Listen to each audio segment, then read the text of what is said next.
everybody, it's Romania Black, and we are on episode 5 of Wotakoi, Love is Hard for an Otaku. I really like this series. It's so much fun so far.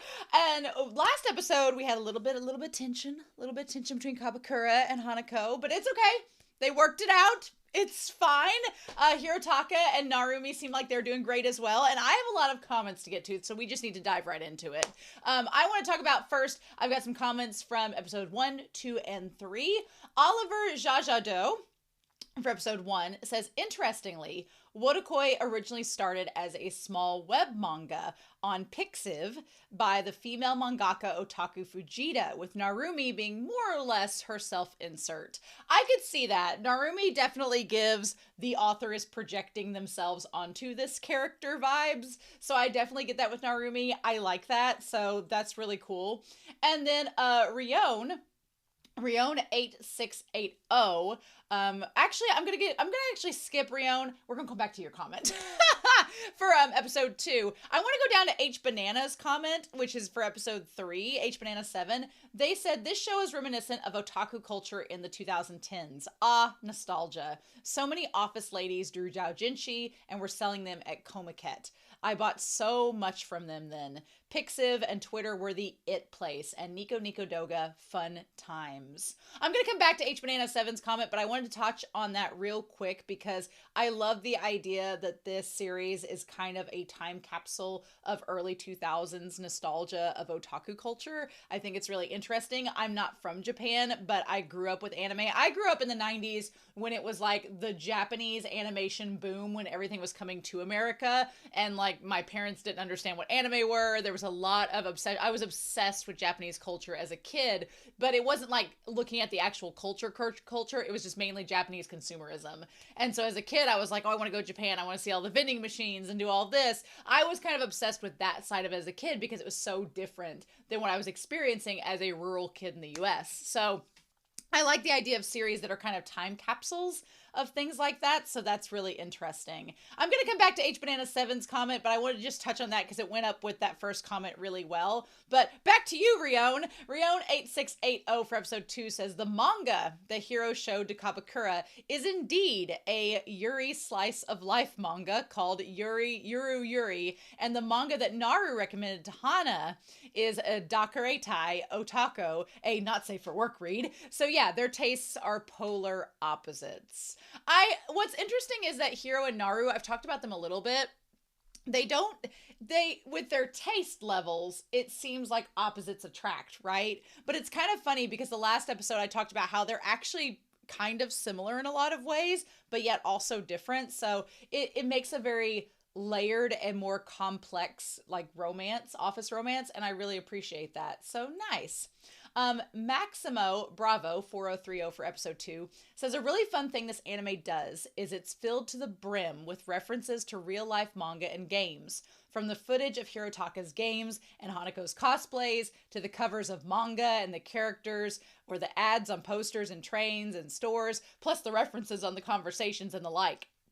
Everything is a reference to real-life manga, anime, and games that make up Japan's otaku culture. Again, it's like a time capsule. It's great. It's fun to watch this series and recognize, like, the Magus Bride. I was like, oh, I know that cover. I have not watched that series or read it, but I know that cover. It's pretty iconic. And then even the Dotakai, that's been recommended as a BL for a long time on my channel. I've not gotten to it yet, but I was like, oh yeah, I know what that is. So it's kind of cool to see like a little time.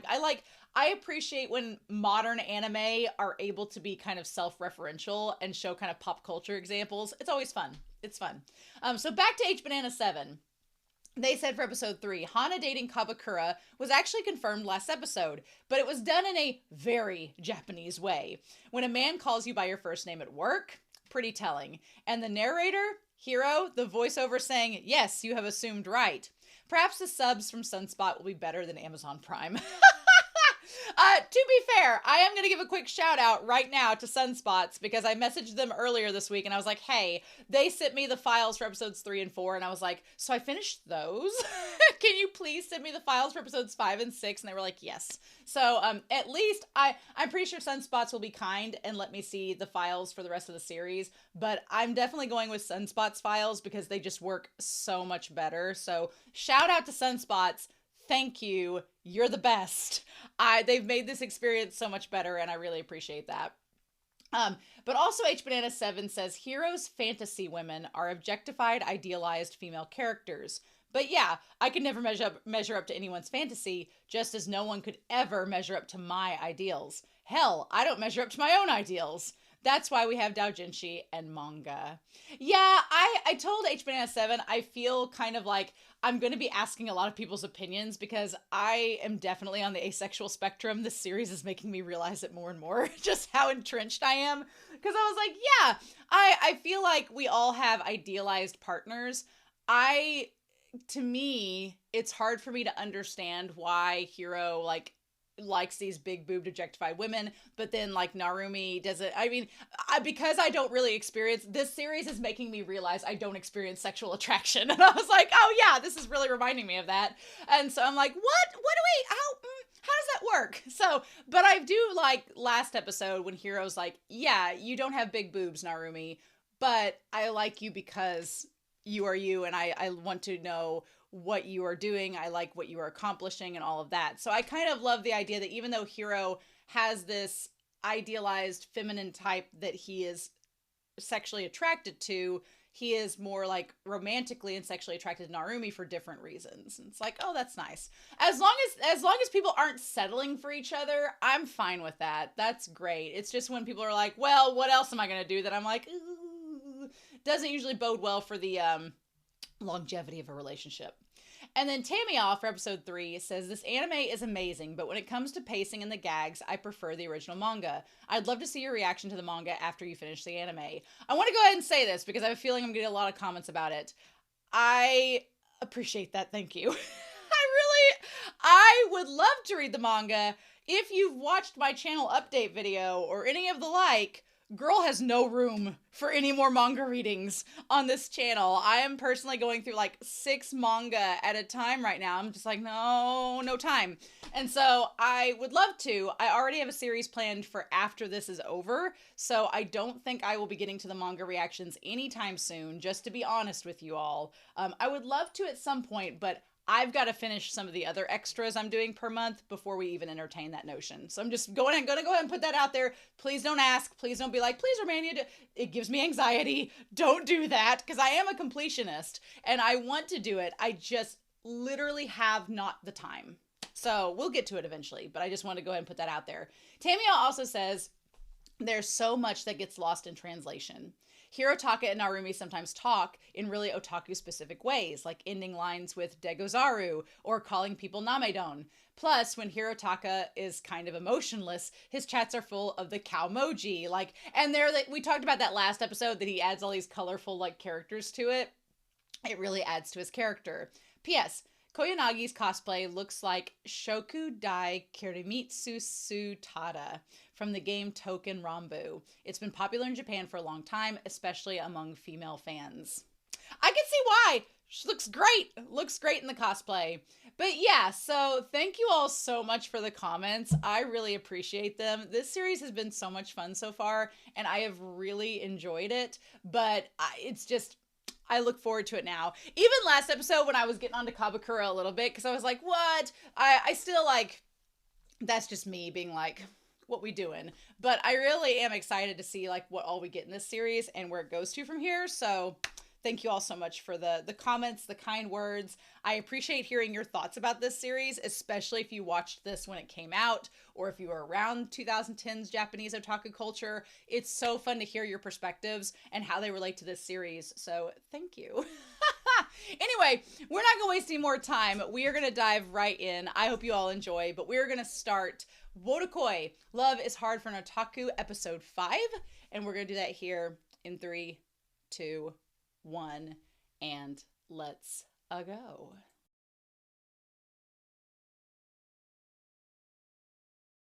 This series just gets better and better.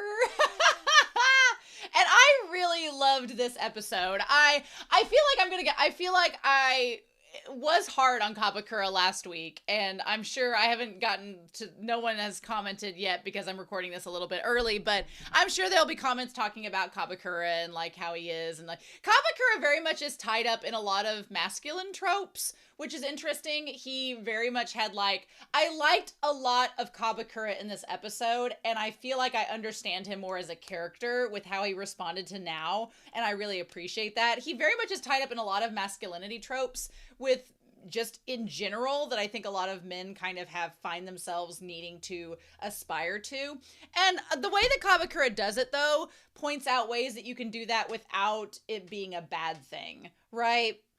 So Kabakura being kind of fatherly in this episode, but also kind of watching out for his bro and all that. Like, I feel like Kabakura does the appropriate things, and like the you can show this being twisted in a positive way, whereas last week I was kind of like, ooh, those were like dating faux pas for me. But I feel like in this episode, he really like comes into his own with his character, and I really liked Kabakura's character a lot in this episode, so we're gonna talk about that. But man, so the twist of Now being Hirotaka's brother is amazing. When you see them as the younger pair and he has his hair being like bluish black, you're like, oh, it all makes sense now. And I was actually gonna comment about it when she first saw him as the barista. I was like, oh, maybe she has a type because he has like the same blue eyes as Hirotaka. Well, he has the same blue eyes as Hirotaka because it's genetic and they are brothers. I was like, oh, that makes so much sense.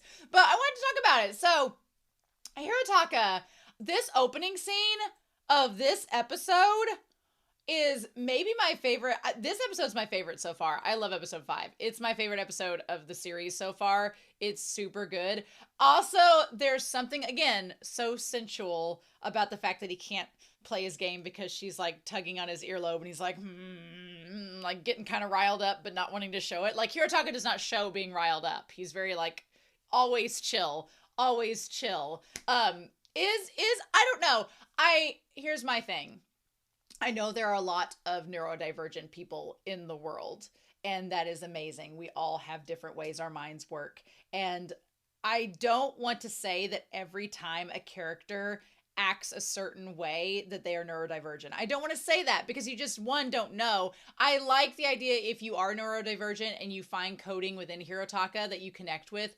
Absolutely, that's amazing. I love that. That's valid. But I don't want to immediately, like the moment you see a character that acts somewhat different than the norm, you have to immediately go to neurodivergency because I think that kind of pigeonholes in certain ways. I don't like how that works. So I like the fact that Hirotaka is so chill. He's just so not about it. It reminds me of the drag queen Pearl. Pearl, like, when they're not in drag, is just like this chill bro that's just like, whatever. Like, you know, it's just kind of like that. Only this is like the whatever bro, only like in otaku form. So I really like that. I like that he's just like,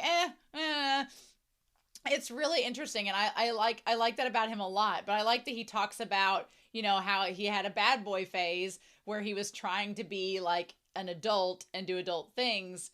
And he's like, I pierced my ears for the first time in high school.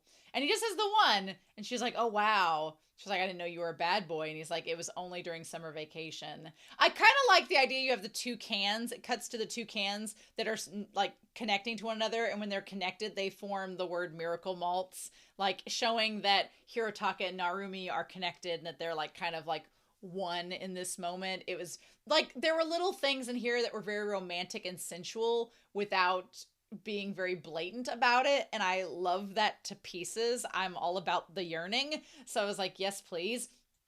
But I love that he's like, it was my rashness of youth, I was trying to be an adult. And I like, he's like, stop it, you're gonna make me mess up. I'm like, oh, are you being affected by this?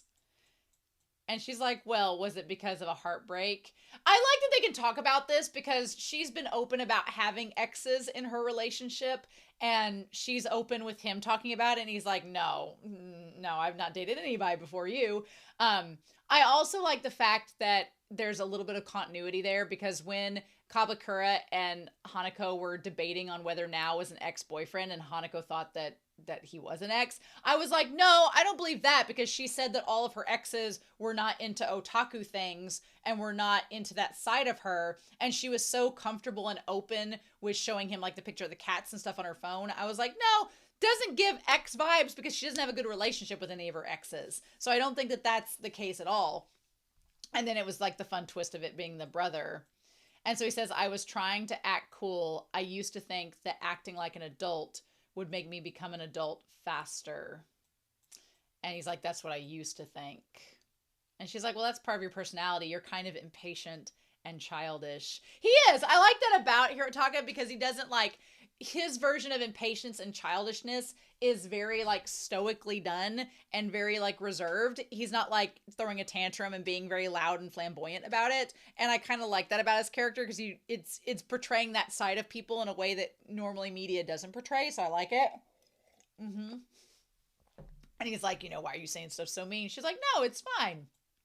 She's like, I was a kid, but hearing you point it out hurts. And she's like, what do you mean? And she's like, so did you become the adult you wanted to be? That was a very flirty way that she said that. And I was like, woo! And then I love his response before we get to the intro. I want to be a kid forever. I love that. He's like, I don't want you. It hits me in a number of ways. I coach students on a team and I see all these 18-year-olds and they all have, they're trying to work as many hours as they can. And granted, some of them need the money to support their family and that is valid. Some of them are paying car payments and that's valid. And some of them are paying bills, doing things, valid. But I see all these kids that are like, oh, I have to work more. And I'm like, you're 18, trust. The work will be there when you're done with school. The work will be there. You can be an adult and you can see how fun it is then. Enjoy your youth. Enjoy your time when you don't have to do that. Like, savor that. I see so many kids that want to grow up so fast. I'm like, no, you don't. You think you do. You don't. You will regret it. You will regret not savoring those moments. Trust and believe. And I'm like, no, you should savor that time. Honestly, you really should. And I also feel like, it's very common and understandable for someone young to want to become an adult because you think there are all these freedoms with being an adult. And there are in many ways, but in other ways, it's like, no, then your responsibilities kick in a new way. And it's not maybe what it's cracked up to be. So there's that angle of it that I like they address in this scene. But what I also like is the fact of Hirotaka talking about his otaku culture and being like, I want to be a kid forever. And there's a part of me that really loves that because I love anime. I love manga. I have all of everything in this room, I have all of this here. And I like it. I appreciate it. It's something that it connects me to the stories, to the characters. There's nothing wrong with that. But I feel like we are so often pressured, at least as an American in society, that you have to grow out of certain things and grow into certain things. But I'm also like, some of the stuff that, no offense, some of the stuff that people my age that are adults talk about and like, I'm like, God, that's boring. I'm like, that's so dull and boring. I'm like, oh, wow, we're going to talk about interior decorating and gardening. Yay. And that's like nothing, no shade. I like talking about plants sometimes too. But like what people base their entire personalities on as adults it kind of weirds me out sometimes because I'm like, how is this more mature than talking about like nostalgia and shows? I'm like, you like what you like. So if you want to collect plushes, if you want to collect figurines, just do it. Like, you're only in this world once. Don't let somebody else dictate what you enjoy and what you like. Like, who cares? So I really appreciate that. I appreciate them talking about that. And she's like, you're surrounded by your beloved toys. And he's like, yes. That reminded me a lot of my brother. My brother is definitely otaku. My brother is a gamer. He's certainly an otaku. He likes all those things. He has his figurines. He has his Gundams. He has everything. And I'm like, yeah, that's what you like. Like, do your thing. Do your thing. Nobody's, you're only on this world once. Why not? And now I just noticed he's in the OP. Has he been here this whole time? Has he been in the OP the entire time? Have I just missed that? Where has he been? I feel like I just missed him being in the OP. That's crazy. Okay. So anyway, good to know that he's there. So we cut back to them at the office. I love how no one else in this office really notices them or paying attention to Hirotaka dying. So he slept too much. He did not sleep enough. He played his games too much. And then collapsed next to his chili dog. Which, chili dog at work sounds like, oof, that'd give me some stomach problems. Welcome to your 30s. I thought that coffee latte, I thought it said free latte at once, and I was like, where? Send me now. But I also appreciate that the coffee latte was tying to them going to the coffee shop later, and then that whole scenario. So he passes out. I like that she just leaves him. She's just like, bye, Hirotaka. I'm gonna let him take his nap at work. She's like, I'm just gonna walk away. She's like, yeah. That part I was a little sad at first because Hirotaka got left behind to nap at the desk and she just kind of walked off without him. So I felt kind of bad for him at first, but then a part of me was like, well, she knows that he wants to take a nap. Nobody at work seems to notice. So maybe she's just respecting his space and she's like, I'll just let him go. There is some niceness to that. So she goes to Starbucks. May I say that having known a lot of people that work in the food industry and hearing the horror stories of Starbucks and coffee shops and these secret menus and like the requests and everything, I would not be a good person to work there. I don't feel like I could hold it in. I feel like I would have my emotions on my sleeves. Like, really?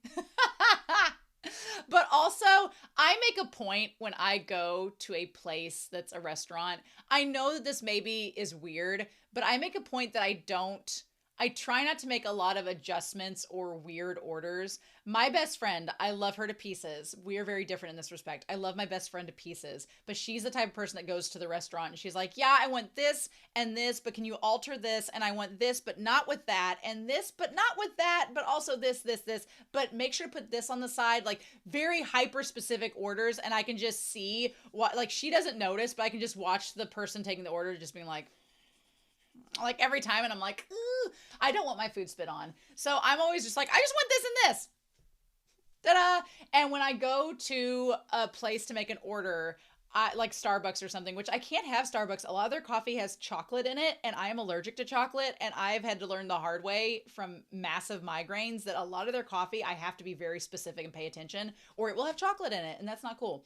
So she's like, I want the special berry on top yogurt frappe with crushed nuts and extra whipped cream, regular size. Which, you know what, isn't too crazy of an order when you actually say it out loud. But in the moment, I was like, that's kind of hyper specific. And I'd be like, when that one girl's like, sure. I was like, would you really respond with that? But yeah, so then we see Nao, who recognizes her. And then she recognizes him, which now is basically if Hirotaka was an extrovert and a Taurus with bleached hair. Also, did he bleach his eyebrows too? I feel like he did, which is crazy.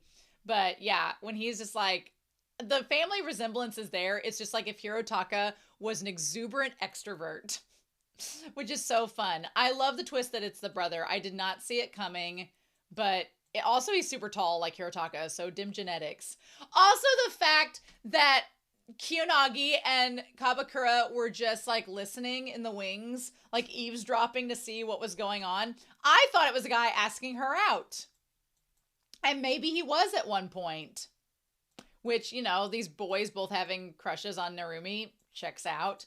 They definitely, now that we know that Nao is the brother, they definitely give in-law vibes. Like the in-laws that get along vibes. Like, hey, you know, my bro's dating you, but like also like, hey, I like the stuff you like too. I'm being super nice. Like, love the in-law vibes.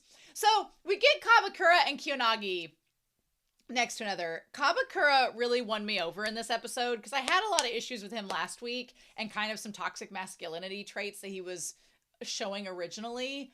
But what I like is in this episode, it's really this kind of masculine, fatherly, brotherly vibe from him is coming from a place of care and concern where he's worried about Hirotaka, like somebody like trying to flirt with Narumi and Hiro not knowing about it, because in a lot of ways, Kabakura is projecting how he would feel in that scenario. How would he feel if a guy was sitting with Kiyonagi and talking to her? He'd be pissed. So he's kind of projecting his own feelings about the situation onto how he feels Hirotaka would take it. Of course, the good news is Hirotaka, that's his brother. So he's just like, oh yeah, he's here. And then they're like judging from the friendly atmosphere. I like the Kiyonagi's like, they're probably exes. But they were not, because, you know, we know that Narumi's exes were not like that. And poor Kabakura being like, stop it.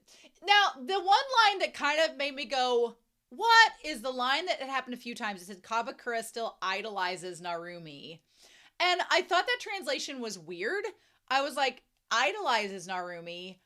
does he idolize her, or how does that work? Because I don't get the vibes of him idolizing her. He's kind of made fun of her before and kind of said she's a terrible worker and not his type at all. So that line of idolizing Narumi kind of confused me. So comment down below with what that means, if it's a translation issue or if I'm not getting the cultural gist, because again, this series is very much based in Japanese culture and otaku culture specifically, and I'm like, is he idolizing her because she's able to have a conversation and be friendly with her ex? Is that why he's idolizing her? I'm curious, so comment down below. But yeah, they have like this great, he's like, I'm gonna go talk, and she's like, no. Kiyanagi grabbing the tie this episode, I'm like, okay, yes, please. She's like, no. She's like, this is between them. Let's let him hash it out. And he's like, he's like, outsiders shouldn't interfere. He's like, what? And I like that while she's telling him this, she's texting Hirotaka. She's like, I thought you hated when people did stuff like that. And he's like, well, I can't ignore it. And so okay, you can see on her phone where she texted Hirotaka being like, hey, get down here.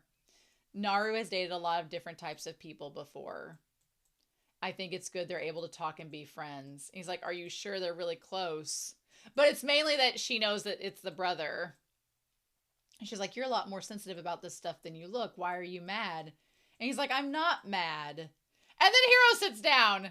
He's like, I'm not saying that anyone did anything wrong or bad. I'm just saying if it were me, I would be upset. It's like, if you were the person involved, you'd want to know the truth. I like they're saying if I were the person involved, knowing Hiro is right there, or at least Kiyanagi knows he's right there, being like, hey, if I was, the one who my girlfriend was talking to this guy over here, I'd want to know about it, want to make sure that it's not anything, that I should be concerned about.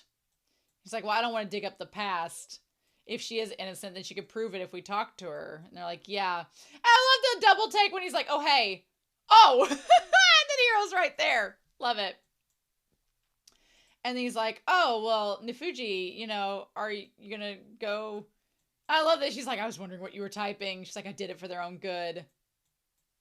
And then he looks over and sees, and his reaction at first is not the reaction of somebody who sees their brother. He's just like, oh. At first you're like, who is this? And you're wondering if Hirotaka is going to get jealous. And he goes over, and then I love that Kabakura's like, I hope everything's going to be okay. And she's like, oh, Hirotaka, he's just my friend now. And he's like, wait, Nifuji. I don't know if maybe Kabakura is trying to protect Narumi, and instead of idolizing, it's like trying to protect her, like what the case may be. But then we see these two side by side, and I was like, oh wow, they do look kind of similar. And he's like, this is my brother. He's basically just if Hirotaka was a happy cat. Because both Hirotaka and now give off like Catman vibes, but it's like one's happy cat and one's grumpy cat. Like that's just literally the two between them. But yeah, he's younger by 7 years. Okay, so Hirotaka's 26. Hirotaka is 26 if now is 19. Okay, and now is in college. Right. And she's like, when we were in elementary school, we used to play together at Hiro's house. This is his brother. And I like that the two of them are like, oh, okay. And I like that Kabakura's like, yeah, exes, right? And she's like, shut up. How did I know? How was I supposed to know? Love it. But Hiro's like, he's already tired. So they all decide to meet up at his place. So we have, okay. Oh, Naoya Nifuji. Naoya is an April Taurus. I feel like anytime you have people on the horoscopes, it's like, are you a January Capricorn or a December Capricorn? Are you an April Taurus or are you a May Taurus? I'm a May Taurus, so maybe a little different, but the Taurus vibes are there. Love him. Okay. So then we get them over at his house. The fact that Now is not an otaku, I kind of love it in this episode because I like the idea, normally when they talk about people who aren't otaku, they all frame it in this series as if they're going to be judged and, had prejudice against and be ostracized because of a non-otaku not understanding the culture. And I like that Now is kind of this nice little gateway because Now is Hirotaka's brother. So of course he's going to be supportive. He's his brother and they both love each other. I like that they're supportive siblings. Love that for them. But also I like the idea that Now is this good idea of a non-otaku who is supportive and kind and kind of optimistic about all of it. And plus it's video games. I feel like video games are so niche, are not niche anymore. They're so universal that people can get into it. My place of work, we have an esports team at my school, and the esports coach was like, oh, hey, let's have like a Mario Kart tournament for the adults, you know, as a way to de-stress. And when he proposed that, I was like, oh, that's cool. But I wondered, I'm like, how many people will actually play Mario Kart? Because it seems like that's kind of like a nerdy thing to do. And there were surprisingly, like, of course, there was like the IT people and me and like a couple that were like in the library and they were nerdy and they were like, yeah. But then there were a couple that played that were older that I did not imagine would want to play, that they were like, yeah, sure. Now, granted, they were like, my kids and grandkids play. And I was like, that makes sense. But the fact that they were kind of into it, I wasn't expecting. So it's a really good like conversation about how some things are getting more and more mainstream where people play them and it's not a big deal. So I think that's cool. And I love Now. I love his character. I like how supportive he is. I like how he's the polar opposite of Hirotaka. My brother and I are very much polar opposites in terms of how we are, so makes sense. And he's like, I didn't sleep yesterday. And they talk about, like, this feels like such boyfriend, like, girlfriend, sibling of the boyfriend talk, where he's like, my brother doesn't do anything for himself. And she's like, he's got a problem. He's like, what about you, Narumi? Do you cook? And she's like, oh, well, yeah, I can make a couple things. I like that Kabakura is constantly on the defense during this episode where he's making sure she's okay. Because at this point now doesn't know that they're dating. And he's like, hey. He's like, Hirotaka, you need to wake up. Did you stay up all night playing video games? And he's like, Squidly, yes. She's like, I want to play the Squid Girl game that involves using ink too. And so at first, whenever Kabakura's like, stick to Animal Crossing, I was like, don't be kind of prejudiced towards her. But then when she's like, I don't like scary games, and she's like, maybe I will stick to it. He's just being protective. And he's like, what does he say there? He says, you're one of those hardcore gamers yourself, right? And he's like, it looks at Now, and he's like, oh, I'm not really sure. He's like, do you go to the ocean and the forest for work? And then they're all like, oh no, he's not an otaku. He doesn't know what we do. It's like a classic office conversation. They're like, oh no, he's a normie. I love, they're like, oh my god, no, he's a normie. He doesn't get the references. And they're all freaking out. Meanwhile, Hiro is asleep, so he does not miss anything. She's like, what are we supposed to talk about in the future? But I like that Hirotaka wakes up and he's like, let's just play.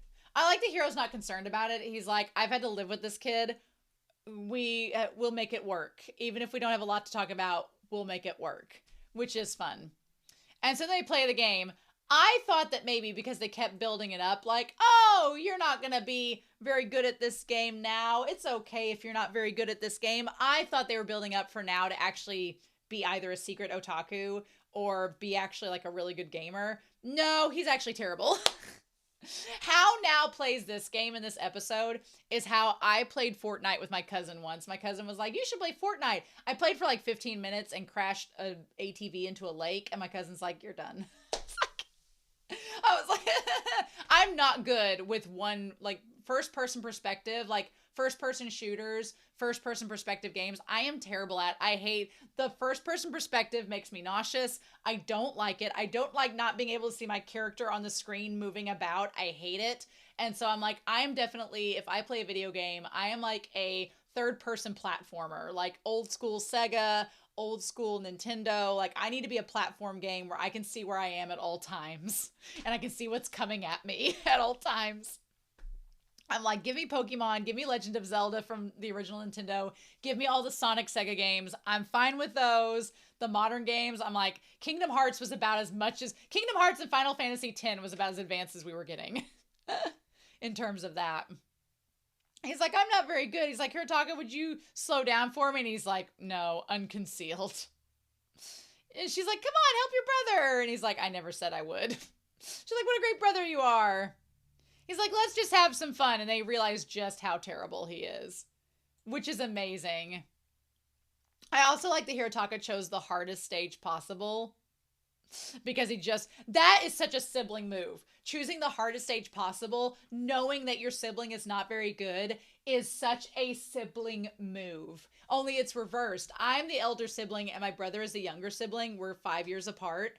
And so my brother in any game, he would be like Hirotaka and he would pick the hard stage and be like, work with it. And I'd be like, I don't know what I'm doing. So yeah, definitely can relate. Love it.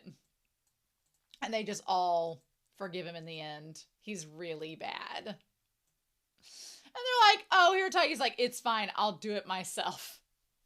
Which all makes sense. I like that in this moment Hirotaka's like, I'll just win the game myself. I like that Kiyonagi and Kabakura are like, just have the purple like womp womp waves. And Narumi's kind of mad about it. And now's like, should I be feeling emotions? But anyway, so they get done with the game and Hirotaka wins by himself. Hirotaka passes out. Like, this poor man needs some sleep. He is clearly sleep deprived. And Nao's like, don't worry, I'll help him, get a blanket on him, and I'll walk you back to the station. And then Kabakura stands up with his chest out and he's like, I'll walk these two myself. And I like that Narumi's like, we live in different directions. That makes no logical sense. He's like, I can do it. And he genuinely thinks that Nao is going to put a move on Narumi. And I'm like, just tell him you're dating. Like, if you're that worried about it. And then I like that Kiyonagi the whole time is sitting there, like, just letting this play out. Be like, let's let Kabakura have his moment. Let's let it play out. You got involved, Kabakura. Now let's see what the results are. And Nao assumes that Kabakura and Narumi are dating. Which, granted, they do on the outside, on paper, seem like the couple that would be in this series, but we as the audience know that, no, that's not it at all. And Kabakura is embarrassed so much. And he's like, you just said, and Kiyonagi's like, no, not getting into this. And Kabakura starts to say, the reason I said that just now was more of as a father figure, and she's like, you need to just stop talking. And her kissing him, like, oh, I love that now is like, oh, Hirotaka's like asleep, and Narumi's like, need to make notes for my fanfic, my O3 fanfiction. This actually happened in real life. Oh my god. Girl. Y'all. And Kabakura is just like, you know that Kabakura is not about PDA, which I appreciate about his character so much, because I'm the same way. He is not about PDA, and he's just like, and she's just like, he's with me. Do you get that, little bro? He's with me. She's with him. Now we're going to sort this out. She's like, I'm tired of waiting for y'all to figure it out. And she's like, oh my god, I'm taking notes. She's like, he's with me. And she's with him. And he's like, oh. He's like, you and my brother. And I understand why Nao would think they aren't dating, because they've been childhood friends for their entire life. So, of course, Nao wouldn't immediately assume that they're dating, because they've always been friends. So, and plus, why didn't you just say that from the get-go? Be like, hey, we're dating now. Like, why wouldn't you just say this? And she's like, oh, I know how you feel. But yeah, I guess I'm dating your brother. But things aren't different from how they were before. And I could see why she wouldn't want to tell him that they were dating from the onset, when she's like, I don't want you to think it's weird. I don't want you to think that things have changed. I don't want you to think that we can't all be friends and all this. And then for Nao to get so emotional where he starts to cry, and Kabakura is like, does he really have feelings for her? But that's not it at all. He doesn't have feelings for Narumi. His thing is that he was worried his brother would never date anybody. And that he would be, it wasn't that he wouldn't date anybody. It's that I thought he was the type of person that was fine being alone. And he's like, I was always hoping that you'd stay by his side. That is so cute. And little tiny Nao with his little blue hair sitting between them while they played games is so adorable. I love it. I love that he's just like so supportive of them. He's like, Narumi, I'm so glad you stuck with him. And she's like, yeah, sure. Getting everybody together is great. And then I like the Kabakura's like, I was so wrong about Nao. And he's so supportive of Hiro, my bro. And it's so beautiful. I know I had issues with Kabakura in last week's episode. I am really 100% on board with him right now. I am so glad that we've seen this development with Kabakura in the span of one episode. I get where he's coming from now. I get it. I love it. It's amazing. So, yeah. I just, so fun. So, yeah. I'm really glad with the development we've got with his character in this. And so, yeah, and then the next day, they're back at work. And I love that Kabakura comes up and he's like, take care of your little brother. He's a really good kid. Kabakura being the adult of all adults.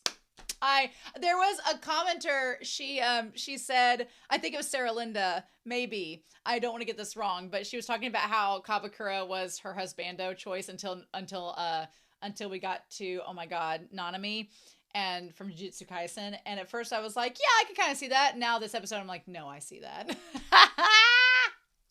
So, yes, this episode is amazing, and teach him how to play games while you're at it.